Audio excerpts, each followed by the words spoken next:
男嘉宾朱先生27岁，来自河南，兼职领队；女嘉宾吴女士23岁，来自浙江，自由职业。来，有请两位，有请。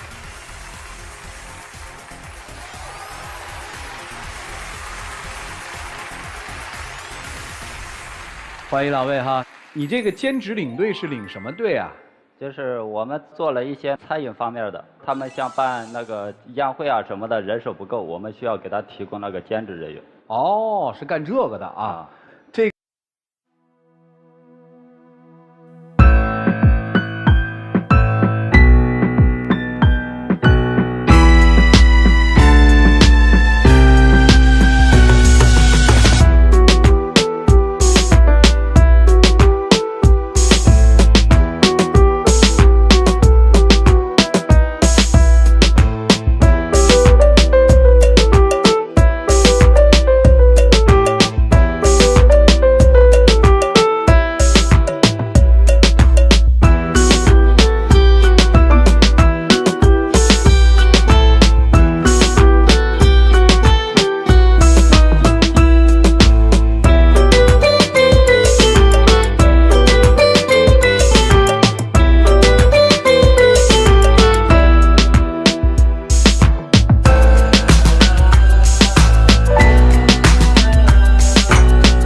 再联系了，而后来我发现他和前任还有联系，然后还问前任要钱，当时我知道我就受不了了。是这样子的，因为我跟我前任在一起的时候嘛，他有时候没钱，我也会把我的钱给他。然后呢，刚刚好就是那段时间，我想买一些东西，然后我也没多少钱了，我就问他拿一点，因为我跟他在一起的时候，我就经常把我的钱给他花，问他拿一点也不过分吧？不是你们俩不都分手了吗？可是我跟他在一起也好久了，就是我还跟他就是还是朋友关系嘛，他帮我一下也没什么不可以的。这样肯定是不允许的，俩人既然在一起了，就不要拿前任的伤来再刺激我们现在的感情，要分就分得彻底，不要拖拖拉拉的。是，这事儿你知道你没跟他提吗？我提了，当时我就说不要让他再联系了，他感觉联系一下没什么，然后我们就开始吵架嘛。哎，你真行啊，姑娘。那现在跟前任断没断啊？断了。哦，断了就好，断了就好。女孩子嘛，喜欢买东西也没什么。有时候我俩一起玩的时候，她想要什么了，撒个娇啊，我就给她买了。有时候不想买的话，经不住她那个撒娇那个，你们懂的。她当初跟我在一起的时候，只要我一撒娇，我想要什么她都会给我买。呀，你有没有想过要天上的星星啊，姑娘？天上星星摘下来没什么用处。然后就有一次，我就没给她买，没有给她买，她就狠狠地整了我一下，整得我当时特尴尬。怎么整你？他就骗我去给我买裤子，然后我去买裤子的时候，我在里面换裤子嘛，他给我把裤子拿走了啊，然后钱包啊、手机啊都在裤子里面啊。当时他走了之后，我就特尴尬，我接了个电话，打电话他不接，然后我就在商场里面傻等了大半天。他不给我买口红嘛，那我就稍微惩罚他一下，怎么了？他不给你买，他为什么要给你买口红啊？因为他的钱不花在我身上，他还想花在谁身上呀？他就是这么任性。后来还有一件事，就是我这个工作一般都要提前一天安排的。那天早上我接到他电话，他说你今天陪我出去玩吧。我说不行啊，我今天很忙的。他说我答应给闺蜜带着你，我们一起去玩了，还有她男朋友。我说今天实在抽不开身，咱们改天吧。然后他非得要去，我上班的时候他就一直打我电话，一直打，就影响到我工作了。我就说先把他拉黑吧，清静一下。然后结果倒好，后来看到他一条说说，他说说发了某人不和我去，我自然有人陪我去，还有跟一个男生的合照在上面。当时我看到之后，我都气爆了，我都。她不陪我去，我当然是找我朋友陪我去啊，要不然我闺蜜带着她男朋友，我就一个人去，那成什么样了？那你找谁去了？以前追她的男孩子，所以这事儿我就特别生气。那她没陪我去嘛？我怎么可能一个人陪我闺蜜还有她男朋友去啊？我那天忙啊，你得理解一下我，然后你找别人也行啊，找一个追你的男生。那天我就说他就跟我顶，他感觉他是对的，然后我气的实在不行了，我就说你都不要我了，那我就把我送你的那个东西我就扔了吧。他还把我俩一起捏的那个泥娃娃给砸碎了，然后就我俩都说那就分开一段时间吧。分没分？分。后来怎么又在一起了呢？后来分了一段时间，后面又想复合了，然后就在一起了。谁想复合了？两个人就在微信上互相聊聊天啊。谁提出来的？我。你就随了他的心意了是吧？嗯，对，毕竟他对我也挺好的。在一起之后，后来我发现比那件事还让我受不了的一件事，他认了一个干哥哥，你知道吗？这件事我知道之后，我就说你不要再跟你那个哥哥来往了。当时他同意了，后来又被我发现他干哥叫他吃饭啊、唱歌啊，他又去了，我就特别生气。干哥哥是这样的，因为他呢平时就经常叫我和我的闺蜜一起出去吃饭啊、唱唱歌，但是一个月也就那么1、2次。平常你工作忙都不怎么陪我，那我跟我闺蜜跟我哥哥一起出去吃饭、唱唱歌又怎么了？你连这点空间都不想给我吗？肯定不允许啊！那是你干哥又不是你亲哥啊！我要是认个干妹妹的话，那你是什么想法？我带着她去玩，你心里面肯定也不好受啊。不是试试看的结局是什么呀？别回来了。不回来了，那你也别回来了呗。然后我说他不听，就开始冷战，冷战到现在也没个结果。然后在这之前，中间还有一件事，也特别任性的啊。我上着班，他给我打电话说他妈生病了，他要回去，让我给他一些钱。然后当时我就没同意，我说把手里面的工作处理一下，我陪你一起，你一个人去我也不放心。他说不行，我就要今天去。我妈生病了，她不立马放下手头上的事，还一拖一拖的，那我当然着急上火呀。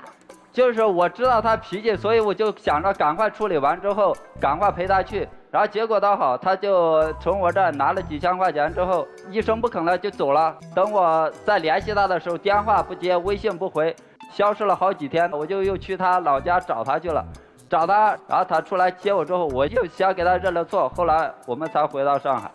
本来就是我妈妈生病了，你就应该立马放下你手头上的事，陪我一起回家，还要我拿着钱回去，我就是不联系你，怎么的？不是你为什么不自己拿钱回去看妈妈，而那时候我钱？手头上没那么多钱，何况我跟他在一起那么久了，就……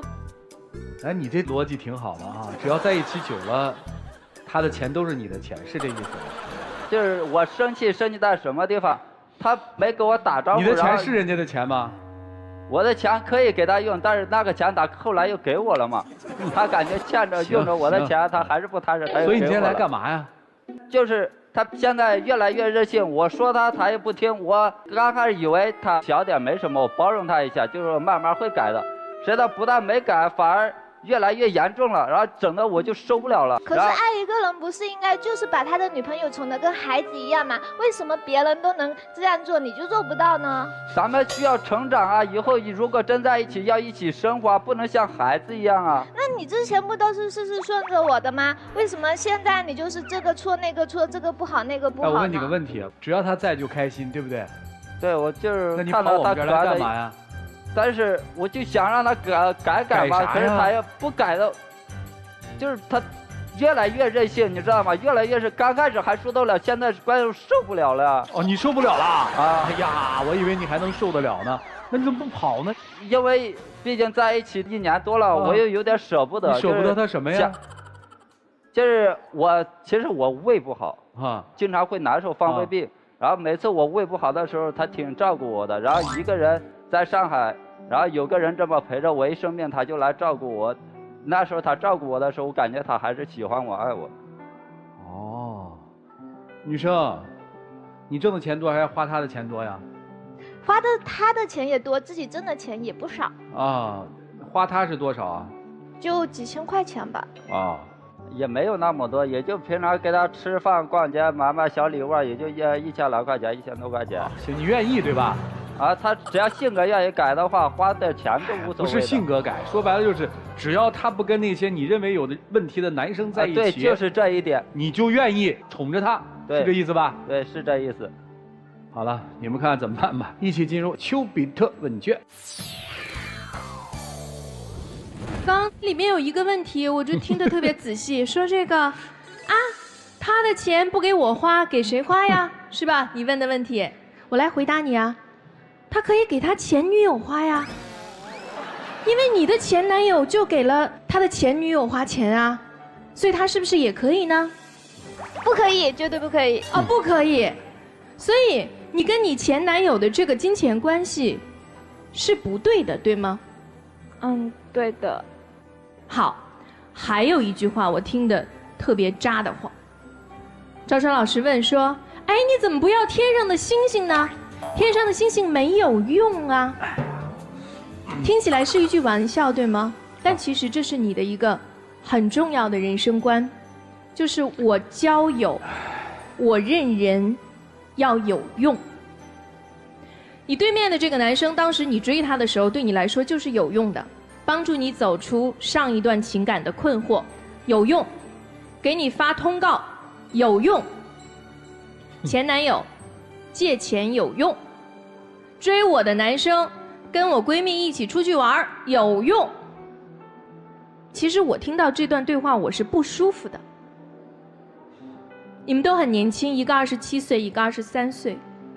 我希望在青春里，让我们看到纯粹的爱情的样子。你老觉得他孩子没长大，其实吧，你才是孩子，你没长大，真的，天真的是你。事实很明显，你觉得他是跟别的男生有界限不清，其实他不是界限不清，他非常清楚自己要做什么和想要什么。我建议你能够好好想一想，他为什么身边有那么多的哥哥。然后小女孩，你很可爱，但我不喜欢你，真心实意我不喜欢你。你没有对爱人的善念，没有对人的尊重，没有对爱的尊重，而且你把这一切都当的理直气壮，我非常非常非常的不喜欢这一点。因为我们会认为你爱了我，你为我付出那么多，至少我对你要有尊重，但是我看不到。或许对于你来说，在你的圈子里，你交往的朋友，这些事情会让你觉得那是合乎逻辑的，那是顺理成章的。但我告诉你，那不是的。我们做人要有基本的善意，要对于别人对自己的付出要有基本的尊重。我希望我今天这段话你能听进去。我相信对于你的未来人生，因为你今天才23岁，我不希望你将来会误入歧途。如果你今天能听懂我这段话的话，我希望你可以脱离传导给你不正确价值观的这么一个圈子，好好的去做一个真正的善良的姑娘。善良比可爱重要多了。今天女孩呈现出来的确实不够尊重，但我想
刚才说什么？你说什么孩子来着？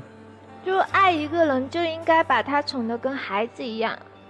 你也说了，像一个孩子一样，还不是孩子，对吧？如果要是真是个孩子的话，那怎么可能结婚呢？孩子是不可以结婚的。说把女人宠得像一个孩子一样，那是男人内心的愿望，但毕竟还止于是像孩子，而不是真正的孩子。第二，人是要知道什么事是丢人的，什么事是脸上有光的，你懂得分清楚吗？哎，看样子你是懂的。低下了头就有作用。我最讨厌有一种人，把自己当成一个小孩儿，来掩饰自己内心的不光彩。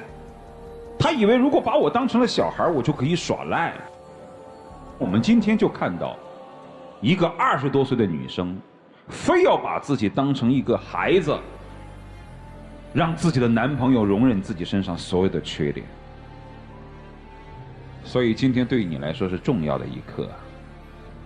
你不是孩子，抬起头来看着我，也不要老把自己当成一个孩子。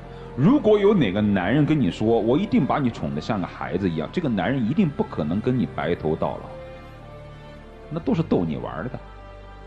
听明白了吗？其实你跟这个妹妹在一起的生活，你将来是扛不起的。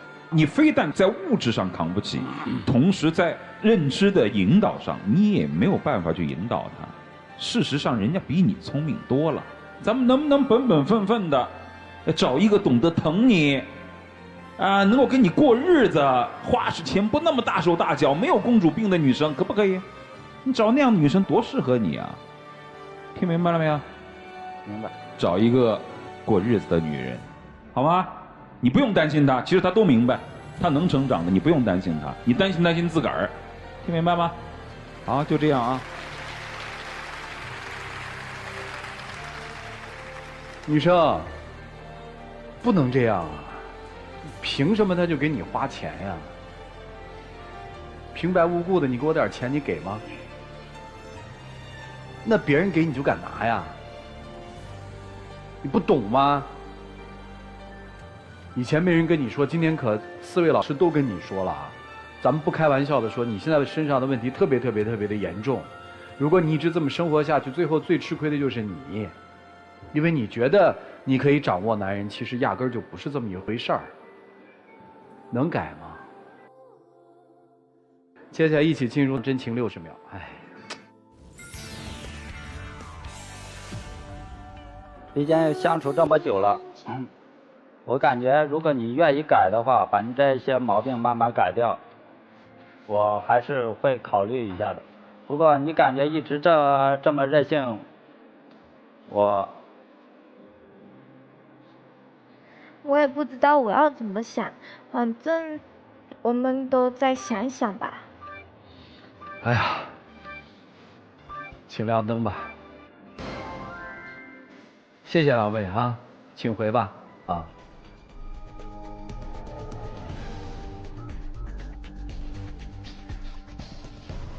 来，请关门。来吧，看选择，请开门。